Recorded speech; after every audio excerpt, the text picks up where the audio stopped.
मोदी नरेंद्र मोदी और विजय माल्या जैसे लोग लूट रहे हैं, तो उसका असर क्या हुआ? उसका असर हर फर्द पे पड़ा। आज देखिए कीमतें कहां तक पहुंच चुकी है। आज आप देखिए कि गैस की कीमत 955 हो चुकी है। जब तकसीम की तो 90 रुपए किलो तेल था, आज 220 तक टच करके आकर आज 110 रुपए हो चुका है। आज गोल्ड का रेट देखिए आप, 56,000 रुपये पर तोला हो चुका है। अगर कोई मिडिल क्लास गरीब से गरीब भी अपनी बच्ची की शादी कर रहा है तो 3 तोला जेवर देने के लिए उसको 1.5 लाख से ज्यादा की रकम की जरूरत पड़ेगी।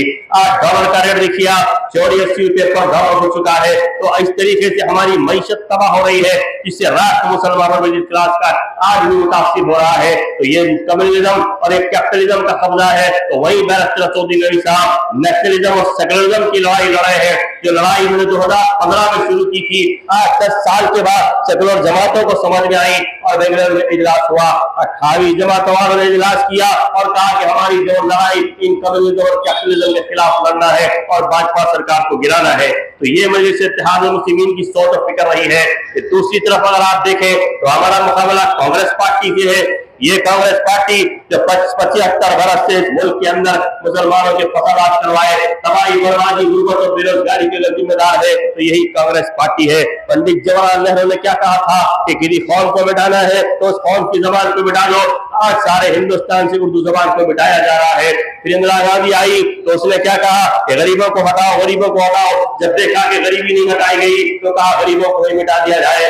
लिहाजा मेरठ, अहमदाबाद, जमशेदपुर, भागलपुर, सहारनपुर, भिवंडी, हैदराबाद के अंदर फसादात करवाए गए और मुसलमानों का कत्लेआम किया गया।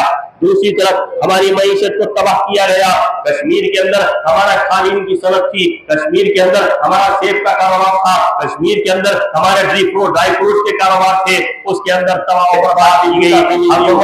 जाइए तो बोले क्यों पिलाए, तो बोले हमको 100 रुपए मिल जाएंगे, आप जूता पहन लेंगे। बताइए ऐसे अंगार में सिलगाकर सेका दे रहे कि आप भाप ले लीजिए, एक 10 रुपए दे दीजिए, सर्दी बहुत है। तो कैसी मईशत को तबाह किया गया कश्मीर के। आप देखिए अंग्रेजों ने कहा था कि Kashmir is the heaven on the earth, Kashmir जमीन पर जन्नत है। आज कश्मीरियों के लिए उस जन्नत को दोज़ख बना दिया गया। फिर आपने देखा अहमदाबाद और सूरत के अंदर हमारा कपड़े का कारोबार था, उसको तबाह किया गया। फिर आपने देखा जमशेदपुर में आयरन स्टील का कारोबार था, उसको तबाह किया गया। फिर आपने देखा अलीगढ़ में फुकल का कारोबार था, उसको तबाह किया गया। फिर आपने देखा भागलपुर बिहार के अंदर सिल्क का कारोबार था, भागलपुर को सिल्क सिटी कहा जाता था, उसको तबाह बर्बाद किया गया। मुंबई और भेंडी के अंदर हमारी तिजारत थी, फिर उसको तबाह किया गया। इस तरह सारे मुल्क से मईशत को तबाह बर्बाद किया गया और मुसलमानों को नुकसान पहुंचाया गया। इसी बात की लड़ाई आज मजलिस इत्तेहाद मुस्लिमीन लड़ाई है, क्योंकि सारा मिल्लत कहा करते थे कि मुनज़्ज़म रहो, मुस्तहकम रहो और सियासी तौर पर ताकतवर बनो, क्योंकि आने वाले हालात का तुम सियासी कुव्वत के जरिए मुकाबला कर सकते हैं। क्यों कि जमहूरी मुल्क में उसकी बात सुनी और समझी जाती है जिसके पास सियासी ताकत और कुव्वत है। यही वजह है कि मजलिस इंतखाबात में हिस्सा लेती है और मुकाबला करती है। अब आपके दरमियान